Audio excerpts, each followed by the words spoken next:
ನಿಮ್ಮದು daily morning routine ಯಾವ ಥರ ಇರಬೇಕು ಅನ್ನೋದ್ರ ಬಗ್ಗೆ ಹೇಳ್ಕೊಡ್ತೀನಿ. Basically it is a home care. First use a good face wash which ever you are using. Acne prone ಇದ್ದರೆ ಸ್ಯಾಲಿಸಿಲಿಕ್ ಆ್ಯಸಿಡ್ ಬೇಸ್ಡ್ ಅಥವಾ mandelic acid based face wash ಇರುತ್ತೆ. ಇಲ್ಲ ಜೆಂಟಲ್ ಫೇಸ್ ವಾಶ್ ಬೇಕು ಅಂದರೆ ಅದನ್ನು ಯೂಸ್ ಮಾಡ್ಕೊಳ್ಳಿ. ಅದಾದ ನಂತರ ವೈಟಮಿನ್ ಸಿ ಕ್ರೀಮ್ ಯೂಸ್ ಮಾಡ್ಕೊಳ್ಳಿ. ವೈಟಮಿನ್ ಸಿ ಕ್ರೀಮ್ ಹಚ್ಚಿ 1-2 ಮಿನಿಟ್ಸ್ ಬಿಟ್ಟು ಮಾಯ್ಶ್ಚರೈಸರ್ ಮೇಲೆ ಸನ್ಸ್ಕ್ರೀನ್ ಯೂಸ್ ಮಾಡ್ಕೊತಾ ಹೋಗಿ. And minimum 2 times a day. ನಿಮಗೆ ಬೆಳಗ್ಗೆ ಸಂಜೆ you are washing your face with the face wash. ಮಧ್ಯದಲ್ಲಿ ಫೇಸ್ ಏನಾದರೂ ಆಯಿಲಿ ಆಯಿತು ಅಥವಾ ಡಲ್ ಕಾಣ್ತಾ ಇದೆ ಅಂತಾರೆ, just plain water wash is also fine.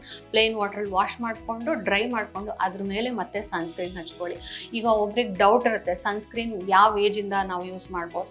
From the age of 6 months there are FDA approved sunscreens, and usually ಮಕ್ಳಿಗೆ ಕೊಡೋದಾದರೆ ನಾವು mineral sunscreens ಕೊಡ್ತೀವಿ. And anybody can use a sunscreen. Just ಯಾವ ಟೈಪ್ ಆಫ್ ಸನ್ಸ್ಕ್ರೀನ್ ಯೂಸ್ ಮಾಡಬೇಕು ಅಥವಾ ಎಷ್ಟು ಸತಿ use ಮಾಡಬೇಕು ಅನ್ನೋದನ್ನು ನಿಮ್ಮ ಡರ್ಮಟಾಲಜಿಸ್ಟ್ ಹತ್ರ ಕನ್ಸಲ್ಟ್ ಮಾಡಿ ತಿಳ್ಕೊಳ್ಳಿ.